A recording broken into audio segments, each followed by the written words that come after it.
Hey, it's John. Welcome back to the show, and welcome to an album review. On today's show, I will review the remastered and deluxe edition of Little Feat's 1975 album, The Last Record album. This would be the fifth studio album by Little Feat, and the remastered expanded edition came out nearly 50 years to the day of the original album. This was released on Warner Brothers Records originally, and this edition came out on October 24, 2025 through Rhino Records. Now, this is Little Feat's fifth album. This is the fourth album they have released in a deluxe edition. And those albums that were released in deluxe editions were 1972's Sailing Shoes, 1973's Dixie Chicken, 1974's Beats Don't Fail Me Now, and of course, the Last Record album. Now, the Last Record album was, of course, originally released on vinyl, cassette, and 8-track. It came out on CD several years later. And when it came out, we got two songs on here that were originally from the seminal live album Waiting for Columbus, and that was Don't Bogart That Joint and AA Political Blues. When Warner Brothers originally put this out on CD several years after it came out in those other formats, they didn't put in those songs that were originally on Waiting for Columbus.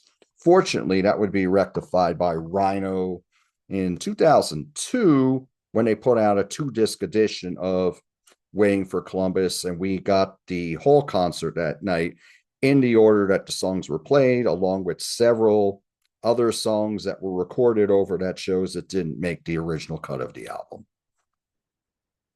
This time around, we have a fantastic remastered version of the Last Record album.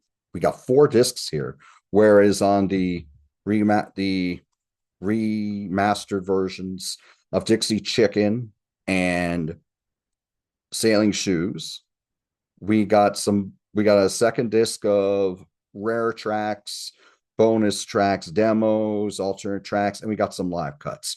Those were both 2-disc editions.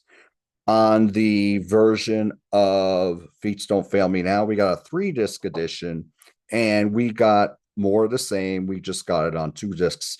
This time around, we got the remastered version on disc 1, hotcakes, outtakes, and rarities on disc 2, and we get a full concert on disc 3 and 4. This is Hell's a Poppin' live at the Orpheum Theatre, Boston, Massachusetts, on October 31, 1975. The musicians who played on this album were Paul Barrere on guitar and vocals, Sam Clayton on congas, Lowell George on guitars and vocals, Kenny Gradney on bass, Richie Hayward on drums and vocals, Bill Payne on keyboards, synthesizers, and vocals. We also have guest appearances by John Hall on guitar, Linda Ronstadt on backing vocals, as well as Fran Tate and Valerie Carter on backing vocals. Now, just to let you know, Lowell George originally produced the album. It was engineered by George Massenburg, and of course, this wonderful artwork was done by Neon Park, and he would do the artwork on several of the Little Feat albums, always did a masterful job. Now, with this collection, the remaster on here makes me appreciate this album a lot more than I used to. This was an album that I just recently ranked number 12 out of 16 Little Feat studio albums when I talked about their discography. And I didn't talk about Sam's Place because it was a blues covers album, or Join a Band, which was Little Feat performing a lot of their songs with other special guests. I ranked this number 12 out of 16 because I thought that the songs weren't always up to snuff, but more importantly, the recording was very flat, and I thought was too reined in. Here, this recording is a revelation. I'll go into that when I talk about the album, but let me just show you what you get here with the last record album. You're going to get two boxes here. And the one box has discs 1 and 2. Just show you that. This here has discs 1 and 2, which are the remastered version of the album and the outtakes version of the album on disc 2. Disc 3 and 4, this is the show from the Orpheum Theatre on October 31, 1975. When we open this up, we got a nice picture of the band here. And there's Kenny Gradney, Bill Payne. We got Paul Barrere near here in the back, Lowell George, Sam Clayton, and Richie Hayward. We get that, and we have the lyrics right here and on these pages here. And the CDs are located in here. Now, I like when they put in a separate part on the case for the CDs, but these are in here pretty snug and secure. They're not going to slip out for you. So you have that in there for the two CDs. Let me just show you. There's the second CD there. And you have the booklet right here in the middle. Now we got some wonderful liner notes here from Dennis McNally. He did the liner notes on the editions of Dixie Chicken and Feet Don't Fail Me Now as well. We got some wonderful pictures in here amongst the liner notes. Here we go. There's a performance shot here. There's a picture of Lowell on stage. There's a nice picture of the band as well. Very, very cool. They're doing a better and better job on these remasters. With the packaging, it's wonderful. Here's a nice picture of the band, and that's Robert Plant there in the middle. Pretty freaking cool. I know Jimmy Page was a very big fan of Little Feat back in the day. And you also get liner notes about the live discs as well, which are really, really cool as well. Not too, not too extensive, but then you get the track listing on here and who played on what and where these performances originally came from and who played on some of these outtakes and rarities and all that. Most of the rarities have not been released until now, although there is a few that were originally on the Hotcakes and Outtakes box set that came out in 2000, I believe. But as far as before I get into the album, here's the second little box here. This has the live discs. We got another wonderful shot of the band here. There's Kenny, Bill, Paul, Lowell, Sam, and Richie. And the discs are in here nice and snug. They're not going to fall out on you. Actually, that one's in backwards, but there you go. And let me just grab this other one. There we go. That's disc 4 of this collection. So what I will say about this is this remaster is a revelation for me. This is an album I wasn't very high on for the reasons I just talked about, but you can really hear the clarity here, the space between the instruments. You can really hear the different voices and the harmonies on here.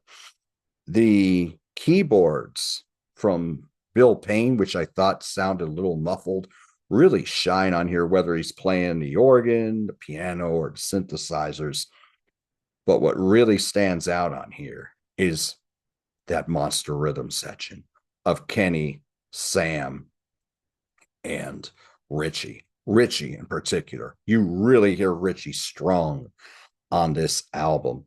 Now, as far as the songs go, I used to be highest on the songs that were on Waiting for Columbus. I used to think, well, if you want to hear the definitive versions of these, you got to listen to Waiting for Columbus. But I'll tell you what, All That You Dream is definitely improved on here. You can really hear Lowell's slide guitar really sing on here. You can really hear that wonderful rhythm section, those great electric piano lines from Bill on here. Long Distance Love, you can really hear those 3-part harmonies there from Lowell, Fran, and Valerie. It sounds beautiful.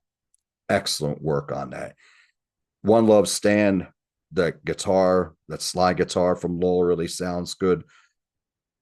It's just so much better. Now, as far as songs that really sound great in this remaster, Day or Night, fantastic. You really hear that rhythm section on here. All those little subtleties in Kenny's bass lines on here. You really hear Bill on here very, very strong. I thought his keyboard playing sounded very dated on that original version that we got in 75. Here it sounds wonderful. Even the synthesizers sound excellent. But Richie and Sam are playing up a freaking storm on here. It sounds magnificent. I would say this version is even better than the one you got on Waiting for Columbus. When I get into the live disc here, I'm going to talk even further about that. Down Below the Borderline, which was a song I never really cared for, sounds so much better here. Now it sounds like this cool voodoo funk meets fusion, and I love it now. Back in the day, I thought it was nearly a throwaway, certainly by Lowell standards. Somebody's Leaving, my least favorite song on the album, but there's just an elegance on here in the recording that you don't hear on the original. Mercenary Territory, one of my favorite songs by Little Feat, but it's the live version I always go back to. Here, much better recorded, I think. Now, on the second disc, the Hotcakes, Outtakes, and Rarities, most of these have not been previously released, although Down Below the Borderline, Rockin' Shoes 1 and 2, High Roller, and the outtake on Front Page News were on the Hotcakes and Outtakes box set from 2000. Some of these versions are really, really cool. The version of High Roller on here, and I know that was originally on the Hotcakes and Outtakes box set, has more of a feel to Down Below the Borderline instead of that rocking driving version that you had later on Time Loves a Hero. Romance Dance, you don't really have the harmonies on here. You really just have Paul doing the lead vocal on that. The versions of Full on the Avenue are really, really cool. We got the single version of All That You Dream. Mercenary Territory sounds great on here. And it's interesting on here, you don't have nearly as much slide guitar on here. There's more of an emphasis on the piano work of of Bill Payne on here, which is really, really cool. The instrumental version, the rough instrumental of Day or Night, is really, really good too.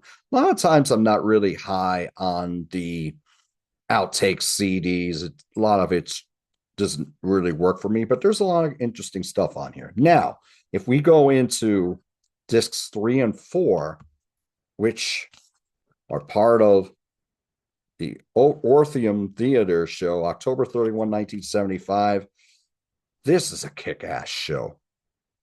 Again, like the remastered version of the last record album, a lot more focus on that rhythm section. It's just excellent. A lot of the songs were a little tighter. They didn't stretch out as much here. They just bang out the 2 Trains and Skin It Back and Fat Man the Bathtub. You really hear that propulsive rhythm section, especially on Walking All Night. You hear the drums very, very clearly on here. Political Blues, they don't stretch out like they would do on later shows, particularly on Waiting for Columbus. Oh, Atlanta sounds fantastic. The version of Day or Night here is awesome. It is absolutely awesome. Sam and Kenny and Richie are playing up a storm. You get a longer drum solo on here. Everything works very, very well. This is killer. To me, this is the definitive version of Day or Night. Awesome. All of You Dreams, very cool. The version of On Your Way Down is excellent as well. And we go into disc 2, the versions of Romance Dance and Long Distance Love are very, very cool. And then we got a 20-minute medley of Cold, Cold, Cold into Dixie Chicken, into Tripe Face Boogie, into Bag of Reds, into Tripe Face Boogie. Bag of Reds is the band going doo-wop. They're doing lyrics based on Gene Chandler's Duke of Earl. And they're doing it really, really cool. It's very, very loose. Works very well. Speaking of loose, the version of Willen's very, very loose as well. You got Sam Clayton throwing in some vocals on here. They do a band intro on it. It's very, very cool. But again, loose compared to what you'd hear on later versions. Teenage Nervous Breakdown rocks like hell. Spanish Moon's really, really cool as well. Great closer on here. Very well recorded. One thing I'll say about the recording of the concert and the outtakes CD, they're recorded really strong. Again, there's a lot more space between the instruments. So it sounds a lot more inspired than what you would have on the original CD. So when I'm listening to this album now, I'm gaining a greater appreciation for it. An album that I used to think was mediocre by their standards, I would definitely rank a lot higher now than I did when I did my ranking 6 months ago, or over the last 37 years that I've been a Little Feat fan. So, Little Feat, the last record album, remastered and expanded, 4 CD edition. I think this is wonderful. I've gained a new appreciation for the original album and the songs on it, thanks to this much better recording. You really hear the greatness on here. Maybe it doesn't have a lot of their top-notch songs on it, or songs that you hear in the set list these days. You still hear All That You Dream or Mercenary Territory quite a bit, but it's kind of a forgotten album in the canon. They play a ton off of Feats Don't Fail Me Now, for example. That's their strongest collection of songs. But I'm not going to rank this number 12 out of 16 anymore. That's for darn sure. So, what do you think of Little Feat? What do you think of the last record album in particular? What are your favorite songs on here? What do you think of the recording on the original? Have you heard this remastered version? And what do you think of it? And what do you think of the 2 live discs that we have on here from the Orpheum Theatre on October 31, 1975? Have you seen Little Feat live? Have you seen Little Feat with Lowell George? Have you seen the latest lineup, which now has Tony Leone and Scott Sherrard in there, along with Fred Tackett, who's been there since '88? They're still a fantastic band live. Please let me know in the comments. Thank you so much for joining me today. Do what you love, and I'll talk to you soon.